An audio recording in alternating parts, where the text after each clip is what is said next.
Devi welcome to story board. ఏపీలో ఏడాదిన్నర పాలన పూర్తి చేసుకున్న కూటమి సర్కార్ అనుకున్నట్టుగా పనిచేస్తోందా? తాము బాగా పనిచేసుకుంటున్నామన్నా జనం అలా అనుకోవటం లేదంటున్నారు చంద్రబాబు. పోనీ శాంతి భద్రతల పరిస్థితి బాగుందా? అది లేదని గాలి తీసేస్తున్నారు పవన్. ఏకంగా రాష్ట్ర ఆర్థిక రాజధాని వైజాగ్లోనే భూ వివాదాల్లో రాజకీయ నేతలు తలదూరుస్తున్నారని అసంతృప్తి వ్యక్తం చేశారు. ఎప్పుడు గుడ్ గవర్నెన్స్ గురించి కలెక్టర్ల కాన్ఫరెన్స్ లో అధికారులకు క్లాస్ తీసుకునే చంద్రబాబు స్వయంగా కూటమి పాలన ప్రజలకు నచ్చటం లేదని తేల్చేయడం చర్చనీయాంశంగా మారింది. చంద్రబాబు ఎందుకు అలా అన్నారు? ప్రజల్లో ఎందుకు అసంతృప్తి ఉంది? ఏ ముఖ్యమంత్రి తన పాలన ప్రజలకు నచ్చటం లేదని పబ్లిక్ గా ఒప్పుకోరు. కానీ ఏపీలో చంద్రబాబు మాత్రం తన పాలన ఏపీ ప్రజలకు సంతృప్తిగా లేదని కలెక్టర్ల కాన్ఫరెన్స్ లో ఒప్పుకున్నారు. ముఖ్యమంత్రి స్వయంగా ఒప్పుకునేంతగా ఏం జరిగింది? అసలు పాలన ఎక్కడ గాడి తప్పింది? ఏపీలో కూటమి పాలనకు సరిగ్గా ఏడాదిన్నర పూర్తయింది. 18 నెలల కాలంలో ప్రభుత్వం సాధించింది ఏదీ లేదని స్వయంగా సీఎం చంద్రబాబే ఒప్పుకున్న పరిస్థితి ప్రస్తుతం కనిపిస్తోంది. కలెక్టర్ల సమావేశంలో ప్రజలు మెచ్చేలా పాలన చేయలేకపోతున్నాం అంటున్నారు సీఎం చంద్రబాబు. గత కొన్ని రోజులుగా ఎమ్మెల్యే, మంత్రుల పనితీరుపై సీఎం చంద్రబాబు తీవ్ర అసంతృప్తి వ్యక్తం చేస్తున్నారు. ఇప్పుడు అధికారుల పనితీరు కూడా సరిగ్గా లేదంటున్నారు. సీఎం చంద్రబాబు నిత్యం రకరకాల నివేదికలు తీసుకుంటారు. ప్రతి అంశాన్ని క్షుణ్ణంగా పరిశీలన చేస్తారు.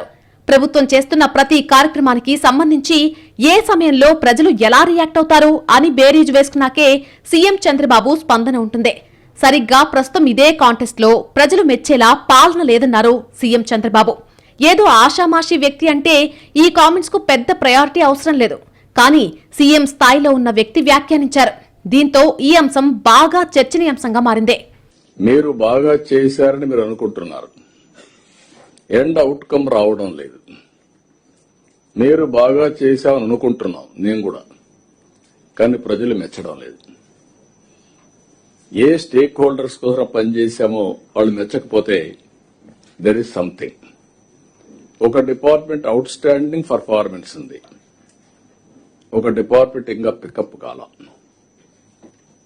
ఇలాంటి కూడా సమస్యలున్నాయి. ఏడాదిన్నరలో ప్రజలు మెచ్చేలా పాలన లేకపోవడానికి అనేక రకాల కారణాలు కనిపిస్తున్నాయి. అమరావతిపైనే చంద్రబాబు పూర్తిగా దృష్టి పెట్టారు అనే అభిప్రాయాలున్నాయి. అమరావతిపై పెట్టిన ఫోకస్ వల్ల కావచ్చు, ఒకే ప్రాంతంలో అభివృద్ధి జరుగుతుందేమో అనే చర్చ కావచ్చు, సహజంగానే మిగిలిన ప్రాంతాల్లో కొంత అసంతృప్తి ఎక్కువగా ఉంటుంది. ఇది ఒక యాంగిల్. మరొక వైపు అమరావతికి భూములనిచ్చినటువంటి రైతులు కూడా ఇప్పుడు తీవ్ర అసంతృప్తిలో ఉన్నారు. వేల ఎకరాలు తీసుకుని ప్లాట్లు కేటాయింపు జరక్క అనేక రకాల అసంతృప్తి వ్యక్తం చేస్తున్నారు. ఇదంతా కూడా పాలనపై తీవ్ర ప్రభావం చూపిస్తోంది. కొంతమంది ఎమ్మెల్యేల అవినీతి తారాస్థాయికి చేరింది. కూటమి అధికారంలోకి వచ్చిన 3 నెలల నుంచి ఎమ్మెల్యేలపై అసంతృప్తి స్టార్ట్ అయింది. సీఎం చంద్రబాబు ఇప్పటికీ ఒక 10 సందర్భాల్లో ఎమ్మెల్యేల అవినీతిపై అనేక రకాలుగా వార్నింగ్ ఇచ్చారు. Sand, land, liquor, real estate బెదిరింపులు ఇలా ఒకటి కాదు, అనేక రకాల మాఫియాల్లో కొంతమంది ఎమ్మెల్యేలు ఇరుక్కుంటున్నారు అనే చర్చ అయితే బాగా నడిచింది. ఇవన్నీ దృష్టిలో పెట్టుకుని సీఎం చంద్రబాబు అనేక రకాలుగా చెప్పారు. అయినా కూడా కొంతమంది ఎమ్మెల్యేల్లో ఎలాంటి మార్పు లేదు. ఎమ్మెల్యేలకు సామాన్య జనానికి ఉన్న లింక్ తెగిపోయింది. అదేవిధంగా కార్యకర్తలకు ఎమ్మెల్యేలకు మధ్య ఉన్న లింకు తెగిపోయింది. దీంతో సీఎం చంద్రబాబుకు ఈ విషయం అర్థమయ్యి ఎమ్మెల్యేలపై వ్యతిరేకత పెరుగుతుందని గ్రహించారు. అందుకే ఎమ్మెల్యేలు తమ పనితీరు మార్చుకోవాలని పదే పదే చెబుతున్నారు. కొంతమంది ఎమ్మెల్యేలపై వస్తున్న వ్యతిరేకత కూటమిపై తీవ్ర ప్రభావం చూపించే అవకాశం కనిపిస్తోంది. అందుకే సీఎం చంద్రబాబు హెచ్చరిస్తున్నారు. కానీ ఎమ్మెల్యేలు పద్ధతి మార్చుకోవడం లేదు. దీంతో ఎమ్మెల్యేలపై సీఎంకి కంట్రోల్ లేదనే చెడ్డ పేరు తప్పడం లేదు. ఎమ్మెల్యేలు కొంతమంది ఇసుక మాఫియాలు ఇరుక్కుంటున్నారు. ఇది నియోజకవర్గ పరిధిలో తీవ్ర ఇబ్బందిగా మారుతోంది. సొంత పార్టీ నేతలు కూడా ఇసుక కావాలంటే అనేక రకాల ఇబ్బందులు పడాల్సిన పరిస్థితి కనిపిస్తోంది. దీంతో ఇసుక వ్యవహారంలో కొంతమంది ఎమ్మెల్యేలపై వ్యతిరేకత రోజురోజుకు పెరిగిపోతోంది. లిక్కర్ షాపులు, బెల్ట్ షాపులు, మద్యం సిండికేట్, కొంతమంది నేతలు ఎమ్మెల్యేలపై తీవ్ర ప్రభావం చూపిస్తోంది. లిక్కర్ షాపుల్లో జరిగిన వ్యవహారాలు లెక్కకు మించి బెల్ట్ షాపులు తీవ్ర వ్యతిరేకతను పెంచుతున్నాయి. లిక్కర్ సిండికేట్ తో కొంతమంది ఎమ్మెల్యేలు చేతులు కలిపి మాఫియాలో ఇరుక్కున్నారనే అభిప్రాయం ప్రధానంగా వ్యక్తమవుతోంది. ఇక సర్కార్ పరువు తీసిన నకిలీ లిక్కర్ స్కామ్ సంగతి సరే. భూ కబ్జాలు ప్రధాన సమస్యగా మారాయి. భూ కబ్జాలపై గత ప్రభుత్వంపై అనేక విమర్శలు చేసి ఇప్పుడు స్వయంగా కొంతమంది కూటమి నేతలు భూ కబ్జాల్లో ఇరుక్కోవడం హాట్ టాపిక్ అయింది. డిప్యూటీ సీఎం పవన్ కళ్యాణ్ ఉత్తరాంధ్ర ప్రాంతంలో భూ కబ్జాలు ఎక్కువయ్యాయని వ్యాఖ్యానించడం పరిస్థితి మరింత సీరియస్ గా మారేలా చేసింది. భూ కబ్జాలో పొలిటికల్ జోక్యం ఎక్కువైందని పవన్ వ్యాఖ్యానించడం పెద్ద హాట్ టాపిక్ అయింది. ఎక్కడైతే మీరు మోర్ ఇండస్ట్రియల్ బెల్ట్ ఎక్కడ ప్లాన్ చేశారో ఉత్తరాంధ్ర కానీ కొన్ని ప్రత్యేక ఎస్పెషల్లీ నా దృష్టికి ఎక్కువ వచ్చింది ఉత్తరాంధ్రకు సంబంధించి కొంత political leadership the getting in to the unwanted land disputes land settlements బాధ ఏమనిపిస్తుందంటే officials are not able to act firmly on that అదొక ఫోన్గా ఎస్పెషల్లీ వైజాగ్ విశాఖపట్నం జోన్లో ఇవి ఎక్కువ జరుగుతూ ఉన్నాయి. దీంతో స్వయంగా చంద్రబాబు జోక్యం చేసుకుని భూ కబ్జాల విషయంలో వెంటనే చర్యలు తీసుకోవాలని అన్నారు. ఎవరిని వదలొద్దని అధికారులకు స్పష్టమైన ఆదేశాలిచ్చారు. భూ కబ్జాలు ఎక్కువ అవుతున్నాయని డిప్యూటీ సీఎం కూడా చెప్తున్నారంటే పరిస్థితి ఏ స్థాయిలో ఉందో అర్థం చేసుకోవచ్చు. 5-6 జిల్లాలు అనకాపల్లి, విశాఖపట్నం, విజయనగరం, ఈ జిల్లాలో బోత్ పోలీసు ఉన్నారు, కలెక్టర్స్ ఉన్నారు. It is your responsibility. ఎక్కడ ల్యాండ్ గ్రాబింగ్ కానీ మ్యానిపులేషన్ కానీ ఇంటర్ఫిరెన్స్ కానీ ఉండడానికి వీల్లేదు. Be firm, be ruthless. ఒకవేళ ఏ కంప్లైంట్ వచ్చినా we are not going to spare it. ఎవరైనా సరే, దట్ ఈస్ ది మ్యాండేట్. మీరు క్లియర్గా ఉండండి. పాత రికార్డ్స్ కూడా మేము వెరిఫై చేస్తాం. ఎవరు తప్పు చేసినా కూడా ఎవరిని వదిలిపెట్టే సమస్య ఉండదు. రాష్ట్రంలో గంజాయిని అదుపు చేయలేకపోవడం కూడా పెద్ద మైనస్ అయింది. చాలా ప్రాంతాల్లో బ్లేడ్ బ్యాచ్, గంజాయి బ్యాచ్ తీవ్ర అలజడి సృష్టిస్తున్నాయి. చాలా ప్రాంతాల్లో రాత్రి సమయంలో గంజాయి బ్యాచ్ ఆగడాలు బాగా పెరిగాయి. ఇవన్నీ కూడా ప్రభుత్వంపై ప్రతికూల ప్రభావమే చూపుతున్నాయి. దీనికి తోడు క్రైమ్ రేట్ బాగా పెరుగుతోంది. కొన్ని జిల్లాల్లో తగ్గినా కొన్ని జిల్లాల్లో పెరగడం మైనస్ అవుతోంది. నేరం చేస్తే మహిళలపై దాడులు చేస్తే అదే చివరి రోజని సీఎం చంద్రబాబు చెప్పినా కూడా పరిస్థితిలో పెద్దగా మార్పు రాలేదనే అభిప్రాయం ఉంది. ఇదంతా కూడా కూటమి సర్కార్పై తీవ్ర ప్రభావం చూపిస్తోంది. ఇక పేకాట క్లబ్ల గురించి ఎంత తక్కువ చెప్పుకుంటే అంత మంచిదే. ఏపీ వ్యాప్తంగా పేకాట పరిశ్రమ వైభవంగా వర్ధిల్లుతోంది. చాలా ప్రాంతాల్లో కొంతమంది ఎమ్మెల్యేలు దగ్గరుండి మరీ పేకాట క్లబ్లు రన్ చేస్తున్నారు. పేకాట క్లబ్లను కొంతమంది పోలీస్ అధికారులే సపోర్ట్ చేస్తున్నారని డిప్యూటీ సీఎం పవన్ కళ్యాణ్ విమర్శలు చేశారు. ఒక అధికారిపై చర్యలు తీసుకోవాలని కూడా చెప్పారు. అయితే పవన్ చెప్పినా కూడా సదరు అధికారిపై ఎలాంటి యాక్షన్ లేకపోవడం పరిస్థితికి అద్దం పడుతోంది. డిప్యూటీ సీఎం పవన్ కళ్యాణ్ కొన్ని సందర్భాల్లో హోంశాఖపై విమర్శలు చేశారు. కొంతమంది పోలీస్ అధికారులు వైసీపీకి వత్తాసు పలుకుతున్నారని అన్నారు. తాజాగా భూ కబ్జాలపై మాట్లాడారు. ఎమ్మెల్యేల పనితీరు మార్చుకోవాలని గతంలో అన్నారు. ఇవన్నీ కూడా కూటమి ప్రభుత్వంపై విమర్శలకు తావిస్తున్నాయి. ఇప్పుడు కలెక్టర్ల కాన్ఫరెన్స్ లో సీఎం, డిప్యూటీ సీఎం ఇద్దరూ పోటీపడి పాలనా వైఫల్యంపై మాట్లాడడం వైసీపీకి అంది వచ్చిన వరంలా మారిందే. చేతకాని ముఖ్యమంత్రి, చేతకాని ప్రభుత్వం అనే కదా ఏ చంద్రబాబు నాయుడు గారు? చేతకాని ముఖ్యమంత్రి, చేతకాని ప్రభుత్వం, మంత్రిమండలిని కాదా ఇది దీని అర్థం? కలెక్టర్ల పనితీరు, ఎస్పీల పనితీరు ప్రజలకు నచ్చట్లేదంటే ఏంటి? వాళ్ళది కాదు, మీ పనితీరు అనేది కూడా గుర్తుపెట్టుకోమని చెప్తూ. మరోవైపు ఏపీ ఆర్థిక పరిస్థితి దారుణంగా ఉంది. అప్పులు పెరగడం కూటమి ప్రభుత్వానికి పెద్ద మైనస్ అయింది. ఇప్పటికే 2.5 లక్షల కోట్ల రూపాయలకు పైగా అప్పు చేసింది ప్రభుత్వం. ఏడాదిన్నరలోనే ఇంత అప్పు చేయడం కూడా చాలా ఎక్కువ. పెద్దగా ప్రజలకు ఎలాంటి ఉపయోగం లేకుండా అప్పులు చేయడంపై అనేక రకాల విమర్శలు వినిపిస్తున్నాయి. వైసీపీ హయాంలో అప్పులు చేస్తే రాష్ట్రం శ్రీలంక అయిపోతుందని ఇదే కూటమి మండిపడిందే. ఇప్పుడు అంతకన్నా ఎక్కువ మోతాదులో అప్పులు చేయడంపై తీవ్ర విమర్శలు వినిపిస్తున్నాయి. దీంతో ఏం సమాధానం చెప్పలేక కూటమి సర్కార్ తలపట్టుకుంటోంది. ప్రభుత్వ రథసారథులే పాలన గాడి తప్పిందని ఒప్పుకోవడం అందరికీ వింతగానే ఉంది. గాడి తప్పితే అదుపులో పెట్టాల్సిన వారే ఆ పని చేయకుండా కలెక్టర్లకు చెప్పడమేంటి అనే చర్చ కూడా మొదలైంది. ఇలాంటి వ్యాఖ్యల ద్వారా ఎమ్మెల్యేల్ని కంట్రోల్ చేయలేకపోతున్నారనే వాదనకు బలం చేకూర్చినట్టవుతోంది. అంతేకాదు, కేవలం రాజకీయంగానే కాదు, పాలనా పరంగానూ కూటమి వైఫల్యాలు మూటగట్టుకుందని చెప్పడాన్ని ఎలా సమర్థించుకుంటారో చూడాల్సి ఉంది. కూటమి పాలనలో అధికార పార్టీ ఎమ్మెల్యేల తీరుపై మొదటి నుంచి విమర్శలున్నాయి. రోజులు గడిచే కొద్దీ తొండ ముదిరి ఊసరవెళ్లైనట్టుగా ఎమ్మెల్యేలు ప్రజలకు విరక్తి తెప్పిస్తున్నారని చర్చ నడుస్తోంది. ఎమ్మెల్యేల నిర్వాకం అటు తిరిగి ఇటు తిరిగి పాలనకు చెడ్డ పేరు తెస్తోందనే వాదన లేకపోలేదు. ఎక్కడైనా అధికార పార్టీ ఎమ్మెల్యేలన్నాక జులుం చలాయించడం, ఎంతో కొంత వెనకేసుకోవాలని చూడడం మామూలే. కానీ ఏపీలో ఈ వ్యవహారం శృతి మించిపోయింది. కనీ విని ఎరుగని విధంగా అధికార పార్టీ ఎమ్మెల్యేలు ప్రతిపక్షాలతో కుమ్మక్కై అడ్డగోలు దోపిడీకి తెగబడ్డం చూసి జనం ఆశ్చర్యపోతున్నారు. ఏపీలో మట్టి, ఇసుక, లిక్కర్ సిండికేట్లను అధికార పార్టీ ఎమ్మెల్యేలు పునర్వ్యవస్థీకరించారు. దశాబ్దాల తరబడి ఉన్న నెట్వర్క్లు తెంచేసి కొత్త లింకులతో సరికొత్త నెట్వర్క్ తయారు చేశారు. ఈ కొత్త నెట్వర్క్ లో అధికార, ప్రతిపక్ష నేతలకు పర్సంటేజీల లెక్కన వాటా ఇచ్చేశారు. తమకు రోజువారీ మామూలు వచ్చేలాగా సెట్ చేసుకున్నారు. తద్వారా ఎంత అవినీతి జరిగినా లోకల్ గా రగడ జరగకుండా అతి జాగ్రత్తలు తీసుకుంటున్నారు. కానీ జనంలో పేరుకుంటున్న అసంతృప్తి గురించి సీఎం హెచ్చరించినా పట్టించుకున్న పాపాన పోవడం లేదు. ఏపీలో పొలిటికల్ లీడర్ అంటే ఇసుక, మట్టి, మద్య మాఫియాలో భాగం కావాల్సిందే అన్నంత దుర్మార్గంగా తయారైంది పరిస్థితే. అసలు వీటితో సంబంధం లేని నేత అంటూ ఎవరూ లేరేమో అన్నంతగా దోపిడీ జరుగుతోంది. సగం మంది ఎమ్మెల్యేలు, స్థానిక నేతలు ఇసుక దోపిడీ చేస్తున్నారు. మరో సగం మంది మట్టి దోపిడీలో బిజీగా ఉన్నారు. ఎవరి ఆదాయ మార్గాలు వారు చూసుకుని సెటిల్ అయిపోయారు. ఇక మద్యం వ్యాపారం సంగతి చెప్పనక్కర్లేదు. అనుచరుల పేరుతో లిక్కర్ షాపులు తీసుకుని రోజుకింత అని కలెక్షన్లు తీసుకుంటున్నారు. ఇదేదో ఏ ఒక్క పార్టీకో పరిమితమైన వ్యవహారం కాదు. మద్యపాన నిషేధం డిమాండ్ పుట్టుకొచ్చిన రాష్ట్రంలో లిక్కర్ మాఫియా చెలరేగిపోతోంది. కొందరు నేతల రోజువారీ లిక్కర్ కలెక్షన్లు చూస్తే వీటితో చిన్న స్థాయి ప్రాజెక్టులు పూర్తి చేయొచ్చంటే అతిశయోక్తి కానే కాదు. పైకి బీదరుపులు అర్చేలా చాలా మంది నేతలు రహస్యంగా భారీగా డబ్బు వెనకేసుకుంటూనే ఉన్నారు. చాలా మంది ఈ సంగతి సన్నిహితులకు కూడా తెలియకుండా జాగ్రత్త పడుతున్నారు.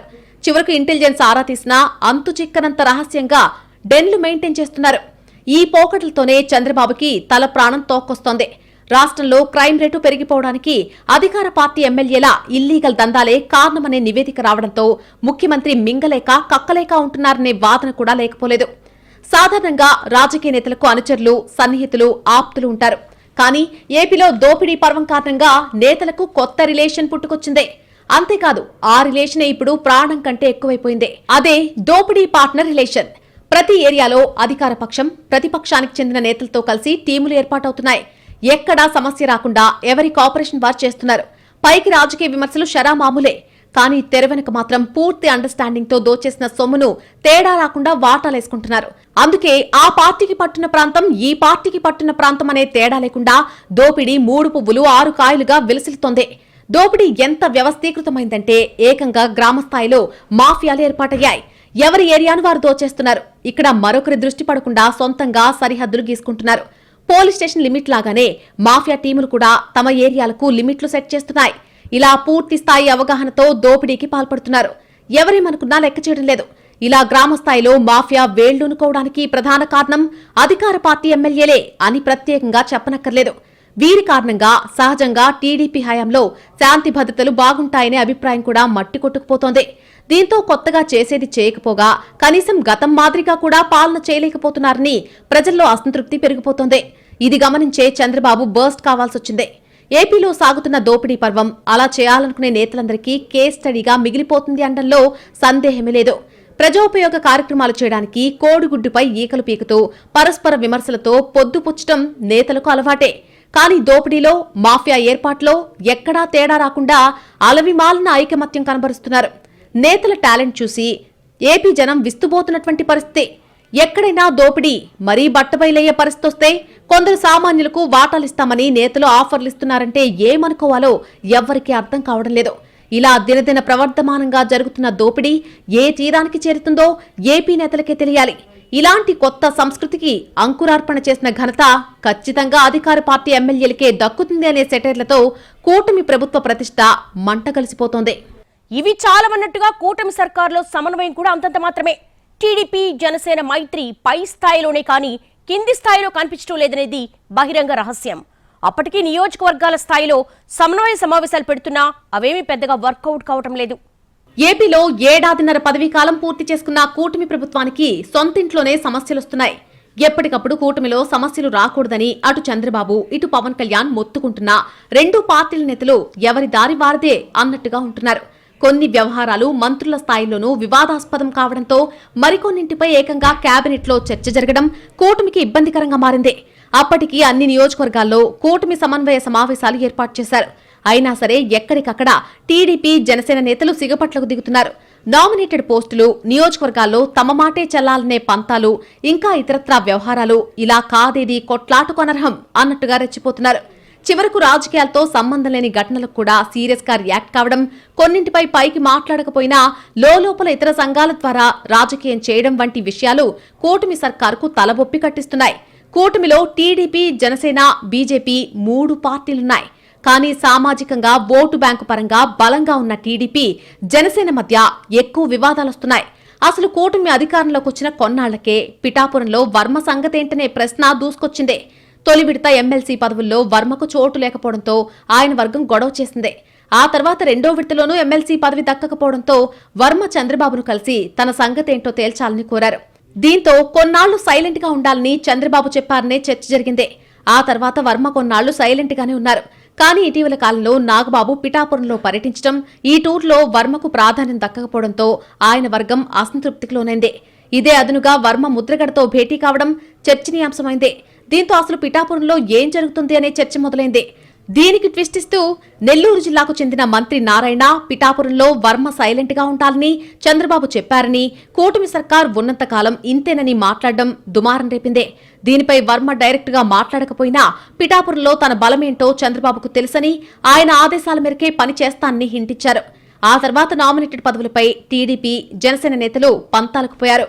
చివరకు చంద్రబాబు, పవన్ కళ్యాణ్ కూర్చుని మాట్లాడుకుని ఒక ఫార్ములా ప్రకారం పదవులు భర్తీ చేశారు. దీనిపై ఎవరూ మాట్లాడొద్దని ఇద్దరు అగ్రనేతలు ఆదేశించడంతో ఆ గొడవ సద్దుమణిగిందే. కొన్నాళ్లకు పవన్ కళ్యాణ్ రాష్ట్రంలో శాంతి భద్రతలపై చేసిన కామెంట్స్ చర్చకు దారితీశాయి. తాను హోంశాఖ మంత్రిని అయ్యుంటే నిందితుల తాట తీసేవాణ్ణని ఆయన మాట్లాడారు. దీంతో హోంశాఖ మంత్రి అనిత ఇరుకును పడ్డారు. లా అండ్ ఆర్డర్ కంట్రోల్లోనే ఉందని, పవన్ వ్యాఖ్యలపై రచ్చ చేయాల్సిన పని లేదని ఆయనకు సమాచారం పంపుతామని చెప్పి కవర్ చేసుకున్నారు. అయితే అడపాదడపా పవన్ హోంశాఖపై తన ఆసక్తిని బయటపెడుతూ వచ్చారు. ఎప్పటికప్పుడు అనిత కూడా పవన్ వ్యాఖ్యల్ని కవర్ చేసుకోవాల్సి వచ్చిందే. ఇక పౌర సరఫరాల శాఖలో జరుగుతున్న వ్యవహారాలపై నుడా చైర్మన్ కోటంరెడ్డి శ్రీనివాసులు చేసినటువంటి వ్యాఖ్యలు ఆ శాఖ మంత్రి నాదెండ్ల మనోహర్ కు కోపం తెప్పించాయి. ఆయన నెల్లూరుకు చెందిన మంత్రి నారాయణను నేరుగా నిలదీయడంతో పాటు ఇలాగే చేస్తే మీ శాఖ గురించి నేను కూడా మాట్లాడాల్సి వస్తుందని చెప్పేశారు. ఈ సంగతి నారాయణే స్వయంగా నెల్లూరు జిల్లా నేతలతో పంచుకున్నారు. ఈ వ్యవహారంలో నారాయణ మనోహర్ కు వివరణ ఇచ్చుకోవాల్సిన పరిస్థితి వచ్చింది. సరే, టీడీపీ, జనసేన నేతలకు నేరుగా సంబంధం ఉన్న వ్యవహారాల్లో రచ్చ జరుగుతోంది అంటే అర్థం చేసుకోవచ్చు. కానీ అసలు రాజకీయాలతో సంబంధం లేని వ్యవహారంలో కూడా ప్రభుత్వానికి ఊపిరాడిన స్థితి రావడం మాత్రం నిజంగా చోద్యమే. అలాంటి ఘటనే నెల్లూరు జిల్లాలో జరిగింది. ఇక్కడ ఇద్దరు యువకుల మధ్య వివాదం హత్య వరకు వెళ్లింది. అది కాస్త రెండు ప్రధాన సామాజిక వర్గాల సమస్యగా మారింది. దీంతో సీరియస్ గా తీసుకుని దిద్దుబాటు చర్యలు ప్రారంభించింది ప్రభుత్వం. బాధితులకు నష్టపరిహారం ప్రకటించడంతో పాటు చెక్కులను కూడా వారి కుటుంబ సభ్యులకు అందజేశారు. సత్వర న్యాయం అందడంతో పాటు నిందితులను కఠినంగా శిక్షించేందుకు ఫాస్ట్ ట్రాక్ కోర్టును కూడా ఏర్పాటు చేస్తామని ప్రకటించారు. ఇక్కడ ఏ మాత్రం అటు ఇటు అయినా రచ్చకు రెడీ అంటూ టీడీపీ, జనసేన వర్గాలు మోహరించాయి. అయితే పరిస్థితి అక్కడి దాకా రాకుండా కూటమి సర్కార్ జాగ్రత్త పడ్డంతో కూటమిలో మరొక వివాదం తప్పింది. ఇలా ఎప్పటికప్పుడు కూటమిలో కింది స్థాయి నేతలు, అధినేతల తలపొప్పి కట్టిస్తూనే ఉన్నారు. దీంతో అసలు విషయం కంటే ఈ పంచాయతీలతోనే సమయం ఖర్చయిపోతుందని అటు చంద్రబాబు, ఇటు పవన్ కళ్యాణ్ అంతర్గత సమావేశాల్లో వాపోయారు కూడా. అయినా సరే కింది స్థాయి నేతలు మాత్రం ఎప్పుడు గొడవ పడదామా అనే మూడ్లోనే కనిపిస్తున్నారు. మొత్తం మీద కేవలం పాలనా పరంగానే కాదు, రాజకీయంగా, పార్టీ పరంగా కూడా కూటమికి తలబొప్పి కడుతోంది. ఎన్నికల సమయంలో గొడవలున్నా విజయం సాధించి తీరాలనే పట్టుదలతో లేని ఐకమత్యం ప్రదర్శించిన కూటమి కింది స్థాయి నేతలు ఇప్పుడు భారీ మెజార్టీతో అధికారం దక్కడంతో బాగా రిలాక్స్ అవుతున్నారు. ప్రతిపక్షం గట్టిగా లేకపోవడంతో తామే మిత్రపక్షానికి ప్రతిపక్షంగా మారి రచ్చ చేస్తున్నారు. ఎవరికి వారు ఇష్టారాజ్యంగా వ్యవహరిస్తూ ప్రభుత్వానికి చెడ్డ పేరు తెస్తున్నారు. టీడీపీ, జనసేన నేతల పరస్పర ఘర్షణలతో చాలా నియోజకవర్గాల్లో వైసీపీ చోద్యం చూడ్డానికే పరిమితమవుతోంది. మిత్రుల కొట్లాట బాగుంది అంటూ ఎంజాయ్ చేస్తోంది ఆ పార్టీ. అలా కాగల కార్యం గంధర్వులే తీరుస్తున్నారని సంబరపడుతోంది. నిజం చెప్పాలంటే ఏడాదిన్నర క్రితం అసెంబ్లీ ఎన్నికల్లో కూడా పేరుకి కూటమి ఉన్నా చంద్రబాబు ఒంటరి పోరాటం చేయాల్సొచ్చింది. ఇప్పుడు అధికారంలోనూ సేమ్ సీన్ రిపీట్ అవుతోంది. చంద్రబాబుకు పవన్ సహకరిస్తున్నా జనసేన క్యాడర్ మాత్రం టీడీపీతో ఢీ అంటే ఢీ అంటోంది. అదేమంటే సమాన హక్కులు కావాలని, పాలనలో సమాన అధికారం దక్కాల్సిందేనని మొండి పట్టుపడుతోంది. అటు టీడీపీ కార్యకర్తలు కూడా ఎన్నికల్లో సీట్లు త్యాగం చేయడమే ఎక్కువ. ఇప్పుడు అధికారం కూడా త్యాగం చేయడం కుదిరే పని కాదని మొహం మీదే చెబుతున్నారు. దీంతో అటు చంద్రబాబు, ఇటు పవన్ కళ్యాణ్ జోక్యం చేసుకోవాల్సి వస్తోంది. పరస్పర తన్నులాటలతో ప్రత్యర్థులకు లోకు అవుతామని హెచ్చరిస్తున్నా ఎవ్వరూ మారడానికి సిద్ధంగా లేరు. అందుకే ఆఖరి ప్రయత్నంగా చంద్రబాబు, పవన్ కలెక్టర్ల సదస్సులో ఓపెన్ అయ్యారా అనే ప్రశ్నలు కూడా వస్తున్నాయి. నేతలకు లాస్ట్ వార్నింగ్ ఇచ్చేసినట్టేనా, ఇక యాక్షన్లోకి దిగుతారా అనే ప్రశ్నలకు సమాధానం రావాల్సి ఉంది. ఏతావాత త్వరలో 2 ఏళ్ల పాలన పూర్తి చేసుకుంటున్న కూటమి సర్కార్ ఇంకా కుదురుకోలేదని తేలిపోయింది. పైగా అప్రతిష్ట కూడా మూటగట్టుకుంటుందని పాలనా సారథులే చెప్పుకోవడం మరింత ఇబ్బందికరంగా మారుతోంది.